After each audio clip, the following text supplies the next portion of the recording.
Summer afternoons in the Stonebridge Valley Estates neighborhood always seemed to linger. Long, golden rays of sunshine glinted off carefully trimmed hedges, reflecting in the polished metal of mailboxes that dotted each driveway. A broad avenue called Summerwood Lane cut through the heart of this community, its sidewalks immaculate, its gardens plush with well-manicured flowers.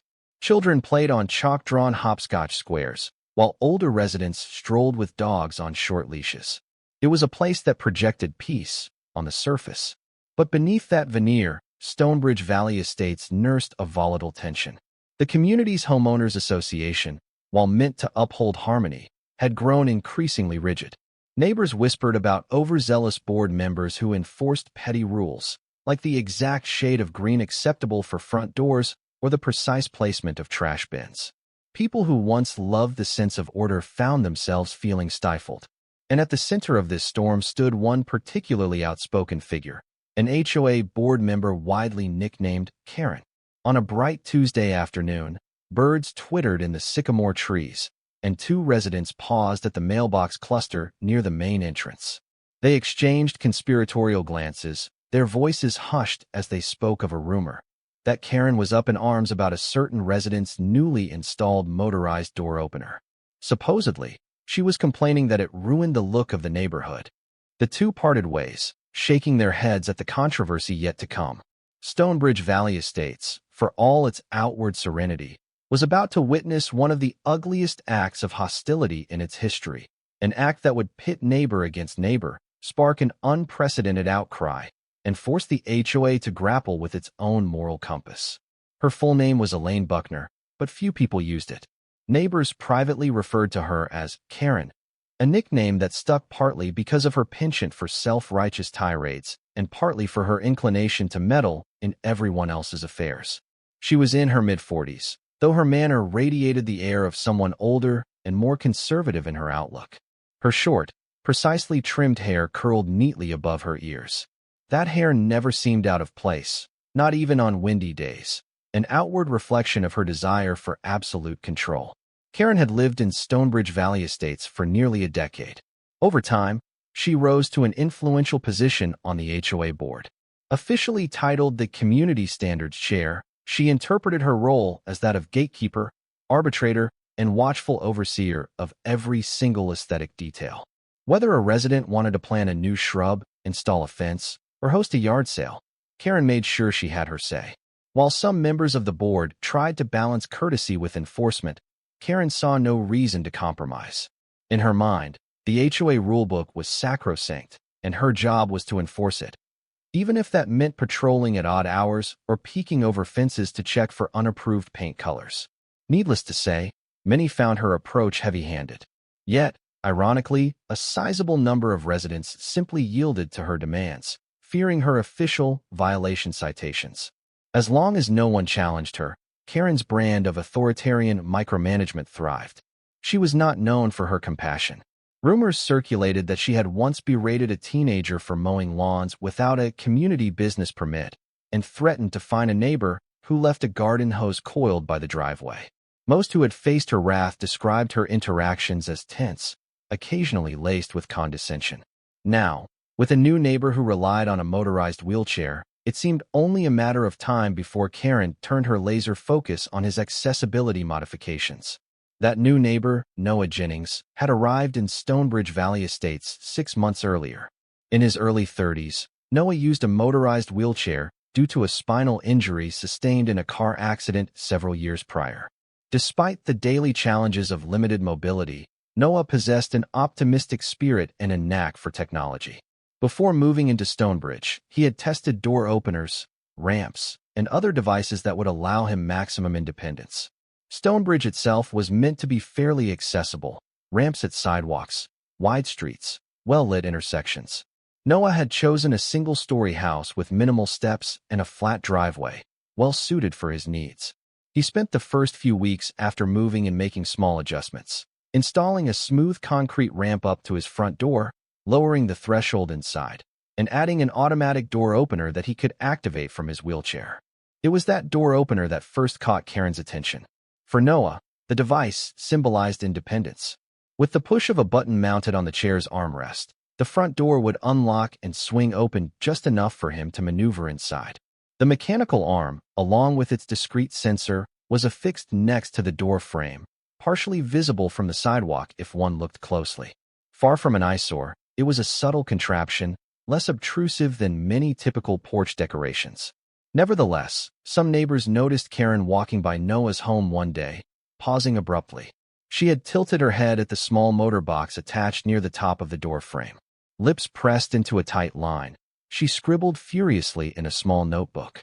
Later, in hushed conversations with others, she complained that unapproved mechanical fixtures were now part of the neighborhood. No one else took offense. After all, it was a mobility aid. Who could possibly find fault with that? Yet Karen did. And so, the seeds of conflict were planted.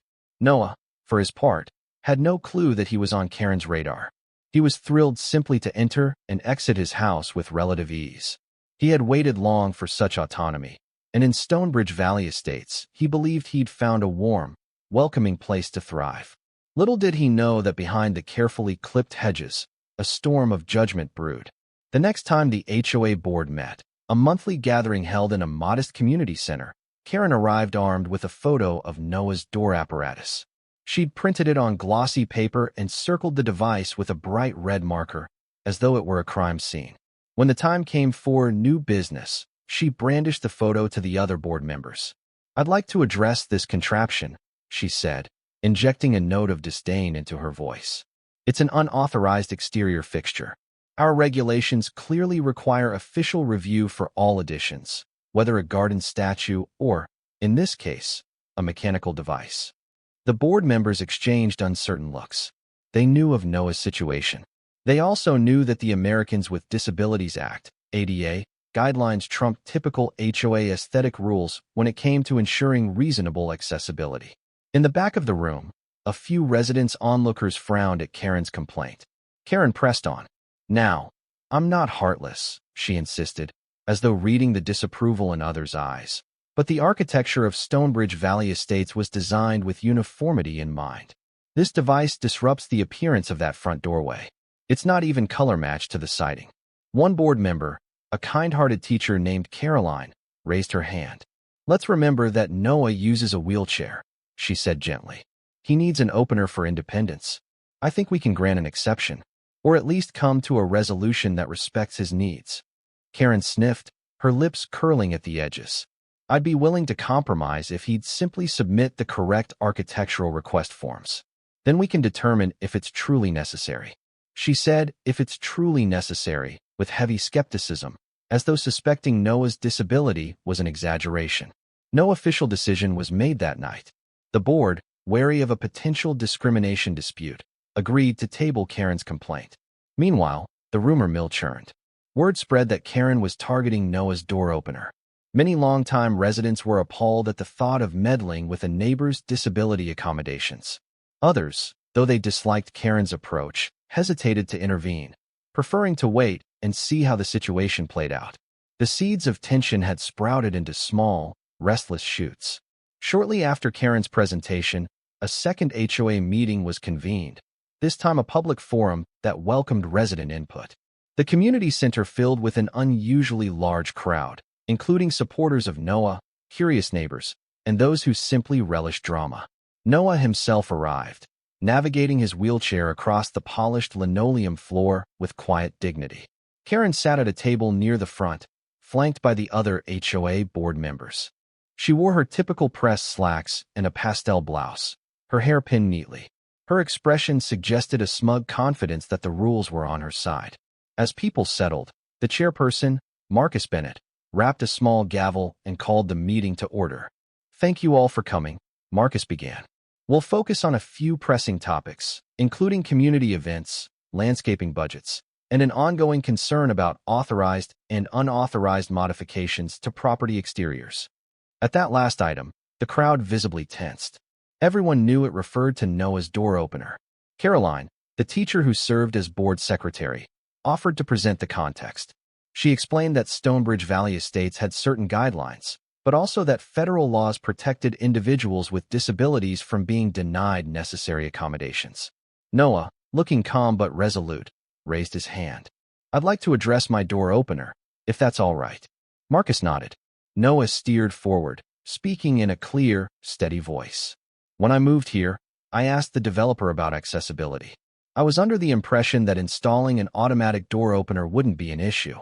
It's essential to my daily life. Without it, I can't easily get in or out, especially if I'm carrying groceries on my lap or if my arms are tired. Some members of the audience murmured in support. Others cast sidelong glances at Karen, who sat stiffly, arms crossed. The corners of her mouth twitched downward as she listened. After Noah finished, Karen took the microphone.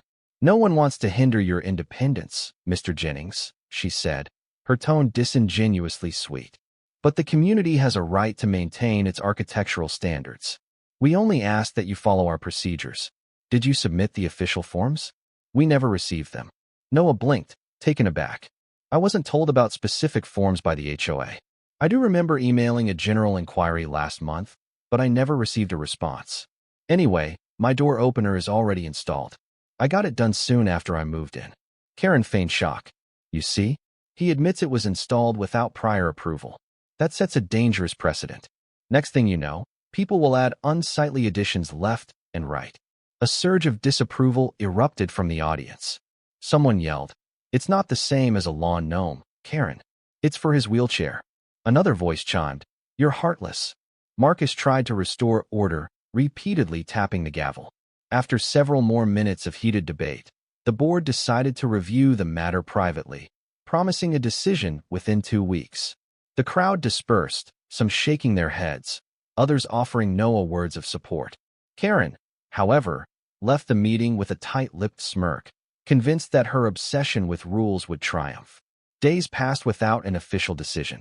Karen continued her usual routine of daily walkthroughs around the neighborhood, notepad in hand.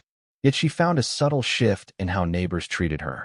Where once they might have politely nodded or forced a smile, they now seemed colder, turning away or offering only curt greetings. Some went as far as crossing the street to avoid her. The tension around her campaign against Noah's accessibility device had transformed her from a mere busybody into something more menacing.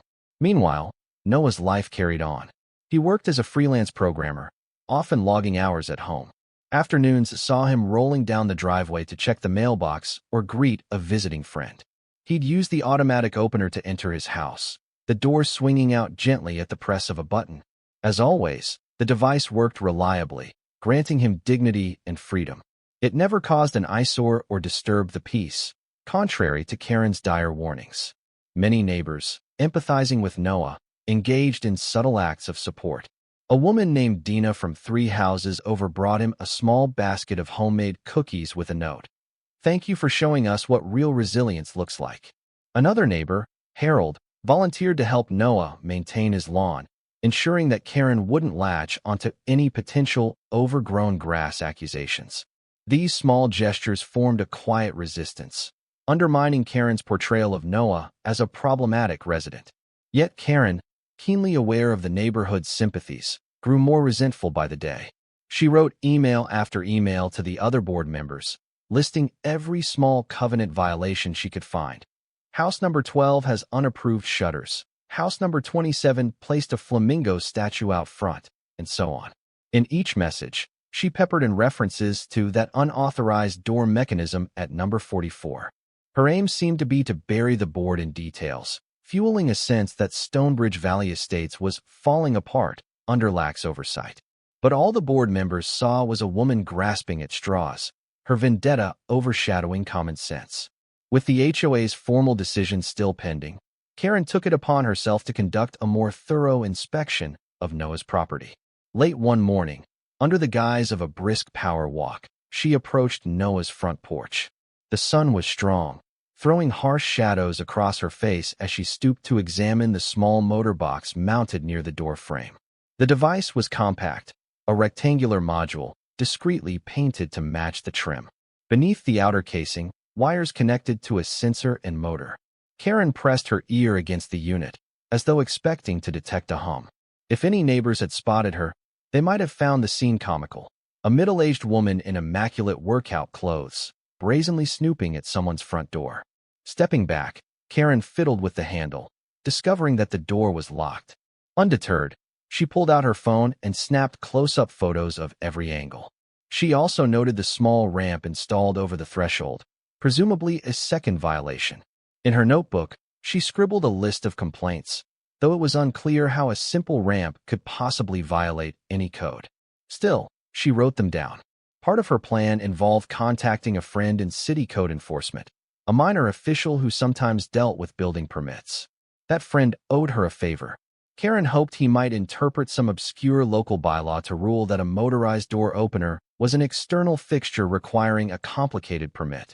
She believed that if she could find legal grounds, the HOA board would be forced to mandate immediate removal. But for now, she had no guarantee. And the more obstacles she encountered, the deeper her resentment of Noah grew. In her mind, he was defiant, sitting in that wheelchair with a device that flouted the uniform look of Stonebridge Valley Estates. The notion that his accessibility mattered more than her aesthetic standards did not cross her mind. She told herself she was protecting the community. Her obsession escalated each day she failed to force the removal. That night, a restless Karen lay awake, formulating a plan. Rational thought gave way to frustration, which morphed into anger and then something more unhinged, an urge to fix the problem by any means necessary. The sun had yet to rise fully when Karen crept out of her home. She wore dark clothes, not quite a camouflage getup, but subdued enough to blend into early morning shadows. Clutching a small toolkit in one hand, she walked quickly to Noah's house, glancing around to ensure no one was watching. At 5 a.m., Stonebridge Valley Estates was mostly silent. The only sounds were distant sprinklers and the occasional bird stirring in a nearby tree. Adrenaline fired through Karen's veins. She told herself this was the only way to regain control. If the HOA board refused to act, she would do it herself. Her breath grew shallow as she climbed onto Noah's low front porch, her sneakers making the slightest scuff on the concrete. She set her toolkit on the ground, prying the protective cover off the door opener's outer casing. Inside, wires and a small circuit board glowed faintly in the pre-dawn gloom. Karen's fingers trembled. For a moment, she felt the weight of what she was about to do. Then, with a surge of righteous indignation, she twisted the wires free. The device sparked momentarily. Ridiculous contraption, she hissed under her breath. She reached for a small pair of wire cutters, severing connections one by one. She yanked out a fuse, tossing it aside. In her haste, she bent metal prongs, ensuring the device couldn't simply be plugged back in. Once finished, she reattached the cover as best she could so her vandalism might not be immediately visible from a distance. Standing back, she surveyed her handiwork. The door opener appeared intact, but internally it was destroyed. Satisfied, Karen stuffed her tools into a small bag and slipped away, crossing the street toward her own house. Dawn began to lighten the horizon, but no one emerged to witness her. She let herself inside, heart hammering, the magnitude of her act still coursing through her. She justified it, telling herself Noah's device was unauthorized and that the board would have demanded its removal anyway. She believed she had done the neighborhood a favor. In reality, she had just committed a personal act of sabotage against a disabled neighbor, something well beyond the bounds of neighborly disputes or even typical HOA overreach. Later that morning, Noah awoke around 7:30 a.m. feeling groggy. He maneuvered into his wheelchair and followed his usual routine. After checking emails and sipping coffee, he decided to roll out to the porch to see if a package he expected had arrived. As always, he pressed the small button on his wheelchair's armrest, expecting the door to click and swing partially open. Nothing happened. He tried again, frowning. Still no movement. Anxious now, he steered to the door itself and tried pressing the backup switch on the wall. The door opener remained inert. Confusion turned to annoyance. He had tested the device just yesterday, and it worked flawlessly. Carefully, he leaned forward to see if the power indicator light was on. It wasn't. Unsure what had gone wrong, he pressed his phone's flashlight against the device's casing. The cover seemed slightly misaligned, like it had been pried off and reattached haphazardly. Fear twisted in his gut. He managed to pull open the door manually, though it was difficult to do from a wheelchair without the mechanical assistance. Outside, the day was bright, and joggers passed by on the opposite sidewalk. No one seemed to notice his struggle. Noah looked at the device again, noticing scuff marks near the corner. It dawned on him that someone must have tampered with it. There was no other explanation. Over the next hour, he tried to troubleshoot. Once he managed to remove the cover, the extent of the damage was obvious: severed wires, a missing fuse, cracked plastic. His heart pounded as the realization sank in. This wasn't an accident or a glitch. It was vandalism. The question was, who would do such a cruel thing? Noah's frustration soon morphed into anger. He called the local police department to file a report. An officer arrived, snapped photos, and said they would investigate. Though lacking security camera footage, leads might be thin. The officer gently asked if Noah suspected anyone. A single name sprang to mind, though Noah hesitated. Did he have any real proof? Elaine Buckner, he murmured eventually. Some people call her Karen. She's on the HOA board, and she's been complaining about this device. The officer raised an eyebrow, noting Karen's name in the report. While there was no hard evidence, the officer assured Noah they'd keep it on record. By lunchtime, word of the vandalism had started to spread. Neighbors sympathetic to Noah were horrified. Who could stoop so low as to sabotage the door opener of a man in a wheelchair? One neighbor posted an outraged message on the community's online forum, condemning the vandalism. Others chimed in with messages of support, offering help with groceries or any daily tasks Noah might need. Meanwhile, Karen scrolled through these posts in the privacy of her home, face growing paler with each condemnation. Yet she did not feel remorse, only fear that her involvement might come to light. By the next day, the story had permeated the entire Stonebridge Valley Estates community. Almost everyone had heard that Noah's door opener was deliberately destroyed. A wave of collective shock and guilt swept through many neighbors who had stood on the sidelines of Karen's crusade, assuming it would never escalate beyond petty harassment. Speculation abounded. Did Karen actually do it, or could there be another culprit? Some guessed it might have been a random act of vandalism by teenagers. Others, including those who knew Karen's obsessive fixation on the matter, suspected her involvement more strongly. A handful of residents approached her directly, confronting her with pointed questions.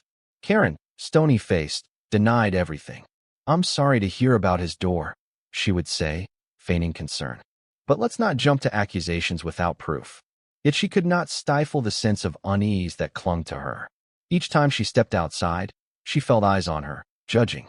A neighbor who once engaged in friendly small talk now offered only a curt nod. Another neighbor quickly ushered her child indoors upon seeing Karen approach.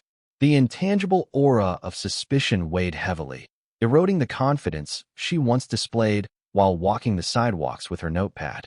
For Noah, the ordeal of losing his door opener plunged him into new challenges. Maneuvering a heavy door from a wheelchair was no small feat. He had to plan phone calls or text friends for help if he needed to leave the house carrying anything. At times, the door simply stayed ajar because he couldn't easily open and close it repeatedly. Seeing his frustration, a group of concerned neighbors decided to band together. They took up a small collection to help Noah replace the device with a sturdier model. A local company that specialized in accessibility modifications offered a discount. The plan was to install not just a basic door opener, but a tamper-resistant system hidden behind a small locked panel and placed higher up where sabotage would be harder. In the face of cruelty, the neighborhood was rallying around Noah. Far from diminishing his presence or making him feel unwelcome, the vandalism seemed to unify residents against the kind of bigotry and pettiness displayed by the unknown perpetrator. People who barely knew each other now bonded over a sense of shared outrage. Quietly, they hoped the police would uncover enough evidence to hold the vandal accountable, if only to send a message that Stonebridge Valley Estates would not tolerate such an act. Noah's police report remained open, though leads were sparse. The investigating officer, Sam Morales, made a few discreet visits to the neighborhood. He knocked on doors, hoping someone might have witnessed suspicious activity in the pre-dawn hours. But Stonebridge Valley Estates was not a place brimming with security cameras. Most residents relied on the perceived safety of their tidy enclave. No footage was found.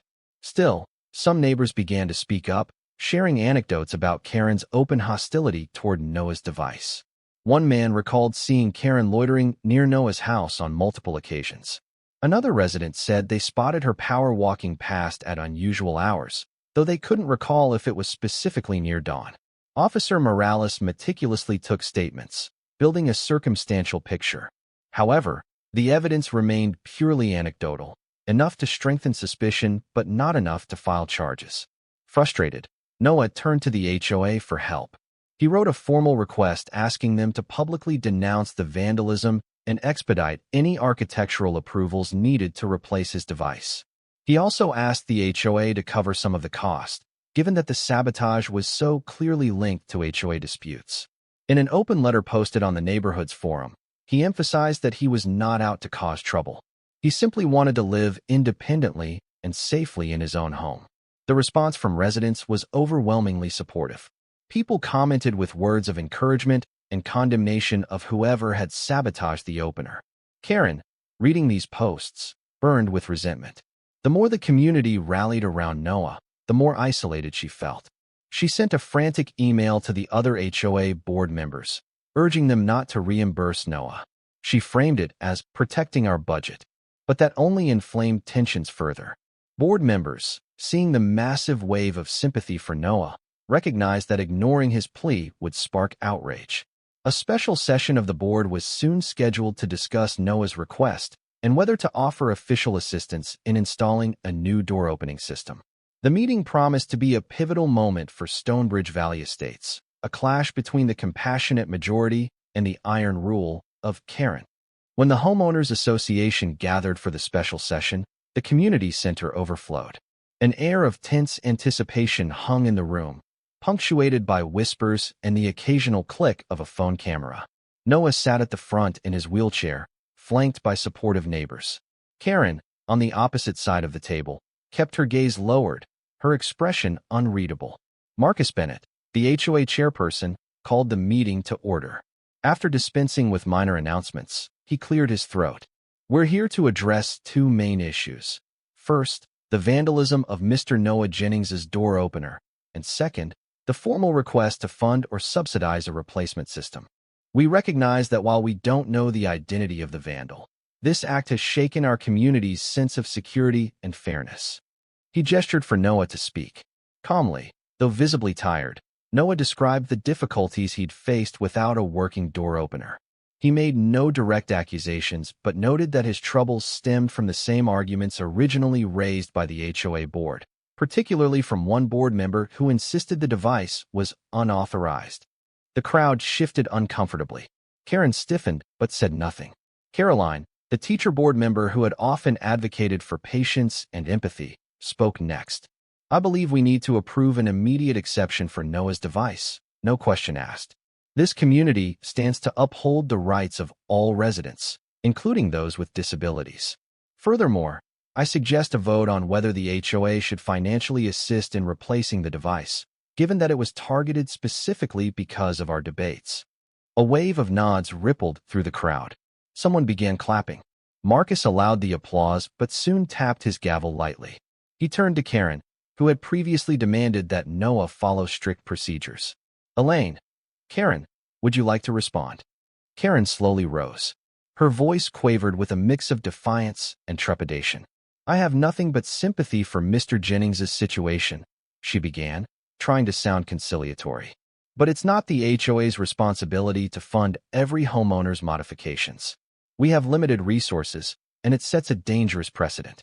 As to the vandalism, she added hastily, I condemn it, of course. But there's no proof that it's related to the HOA or my concerns. It could be random mischief. Murmurs of disagreement rippled through the audience. One older resident stood up and shouted, You've been hounding him for weeks. Who else would do such a cruel thing? Another woman, Dina, added, We all know you hated his door opener. Now it's mysteriously destroyed. Marcus tried to restore order, but the room buzzed with outrage. Karen flushed under the lights, grappling to maintain composure. She repeated her innocence. I did not do it. Stop this slander. At last, the board took an official vote on the proposals. First, they unanimously agreed that Noah's door opener was permissible and exempt from any typical aesthetic restrictions. Next came the question of financial assistance. Two board members expressed concern about using association funds, but Caroline and Daniel, another compassionate board member, argued that the circumstances were extraordinary. Ultimately, by a slim majority, 3-2, They voted to offer partial coverage for the new system. Karen voted no. A wave of applause and relief swept the room. Noah's expression conveyed heartfelt gratitude. Karen, meanwhile, looked as though she had swallowed something bitter. She stood there, arms rigid at her sides, realizing her worst fear.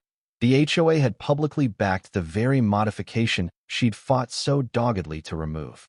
In the wake of the emergency HOA session, Stonebridge Valley Estates found itself transformed. Neighbors who had barely known Noah before now went out of their way to greet him on his daily rides through the neighborhood. A volunteer sign-up list circulated online for those who wanted to help with errands until his door opener was replaced. The entire saga, while born out of cruelty, had galvanized the community's empathy. Meanwhile, local media got wind of the story. A small-town reporter arrived to interview Noah, curious about the sabotage and the ensuing wave of support. While not a massive news event, it carried enough local interest to put an unflattering spotlight on Stonebridge's internal conflicts. The resulting article recounted how an unnamed vandal had destroyed a necessary mobility device, an incident widely condemned by both police and neighbors. Karen's name wasn't printed, but the piece alluded to certain HOA members who opposed the device. To Karen's horror, people in town recognized the reference. Her acquaintances from church or the local grocery store began eyeing her suspiciously, whispering whenever she was near. If Karen had once found validation in being the enforcer of the HOA rules, she now discovered that her role came at a severe social price. She tried to cling to her convictions, insisting to anyone who would listen that she was innocent. Yet each denial was met with cool skepticism. After all, who else could have gained from the opener's destruction? At home, Karen stewed in a mixture of anger and fear. She fired off email after email, demanding that the HOA investigate other possible culprits.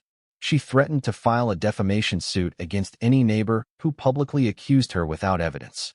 None of these actions made her any more sympathetic. In fact, they fueled the perception that she was panicking, desperate to deflect blame for an act no one else had reason to commit.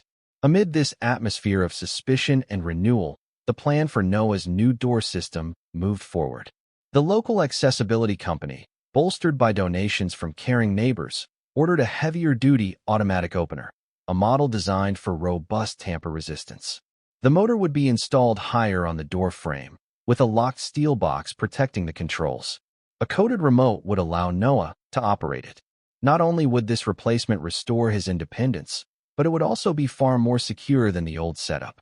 Days turned into a week, and installation day for Noah's new opener arrived. A small crowd of neighbors gathered on his driveway, chatting with him while the technicians worked. With each sound of a drill or clang of metal, they edged closer, curious about the advanced new system. When the job finished, the lead technician demonstrated how the steel casing would prevent tampering. The door functioned smoothly, opening at a touch of Noah's remote. Cheering and applause broke out. Noah smiled, his gratitude evident. In a brief speech, he thanked everyone for standing by him. Despite the vandalism, he said, voice tremulous, I've never felt more welcomed by a community. You've shown me compassion and unity that overcame a single act of hate. There were moist eyes in the crowd. Plates of cookies and bottles of chilled water circulated in impromptu celebration. Karen watched from her window across the street, blinds partially open. She felt a wave of resentment. Not only had her sabotage failed to remove the opener, it had resulted in an even more conspicuous, more advanced device. Moreover, she knew how precarious her standing in the community had become. People who once let her walk all over them were now refusing to comply with her petty demands. Some had begun openly defying minor HOA rules, daring her to issue a citation. She recognized the shift. Her reign of fear was collapsing under the weight of moral outrage. Late that afternoon, Karen received an official notice from the HOA board. It stated that if any conclusive evidence emerged tying her to the vandalism, she would face severe consequences, potentially even forced eviction, if the board and legal system deemed it necessary. Though it wasn't outright proof of her guilt, the letter underscored how seriously they viewed the matter. The next paragraph reminded her that multiple neighbors had given statements to the police about her hostility toward Noah's device. Karen trembled, reading it. The very association she once dominated had turned on her. She remained defiant in public, but privately, panic gripped her. Every passing day felt like balancing on a narrow ledge, one misstep away from total disgrace. Or worse, criminal charges. By the next HOA meeting, the new opener was fully functional, and the dust seemed to settle, at least on the surface. This meeting took place back in the community center, which was slightly less crowded than before, but still well attended. Marcus Bennett called the session to order, reading updates about landscaping schedules and budgets before arriving at the final agenda item. Discussion of potential disciplinary action for violations of community standards or harassment of residents. Everyone knew this was code for the ongoing Karen investigation. Glances darted around the room. Karen's seat at the board table looked empty at first, but a moment later, she slipped in, a stack of papers in hand. It was as though she debated showing up at all. Marcus cleared his throat. Over the past 2 weeks, the Stonebridge Valley Estates Board has received multiple complaints regarding harassment and possible vandalism connected to Ms. Elaine Buckner, also known as Karen. At this time, we have no conclusive proof. However, we are issuing a formal caution. Any further acts of intimidation, vandalism, or interference with Mr. Jennings's property or any resident's property will result in immediate steps toward eviction proceedings. We do not tolerate harassment, especially towards residents with disabilities. A hush fell over the room. Karen's face turned ashen. Several onlookers exchanged approving nods, while others watched to see if she would protest. She did. Rising to her feet, Karen clutched her papers. "I won't be scapegoated," she said through clenched teeth. "I have served this HOA diligently for years. You'd really threaten to evict me on the basis of rumors and speculation?" Marcus remained calm. "This is a formal notice, not a conviction," he replied. "But if new evidence is found confirming your involvement, or if similar incidents occur, we will take decisive action." Karen made a strangled sound, flinging the papers onto the table. Then she stormed out of the meeting hall, letting the door slam behind her. The crowd sat in stunned silence for a few beats. When it became clear she wasn't returning, a ripple of relief spread. Some found her exit dramatic but unsurprising. Others felt a weight lifted, sensing that the community had finally, and collectively, drawn a line in the sand. In the weeks that followed, Stonebridge Valley Estates regained a semblance of normalcy. The neighborhood bustled with the gentle routines of suburban life: morning jogs, quiet afternoons, shared potluck dinners. Noah, for his part, found that life was much simpler with his new tamper-resistant door opener. He often joked that he had the Fort Knox of front doors, complete with a steel housing that even the most determined vandal would struggle to breach. Buoyed by the support of his neighbors, Noah settled more deeply into the community. He continued freelancing, occasionally inviting locals over for movie nights or small weekend cookouts.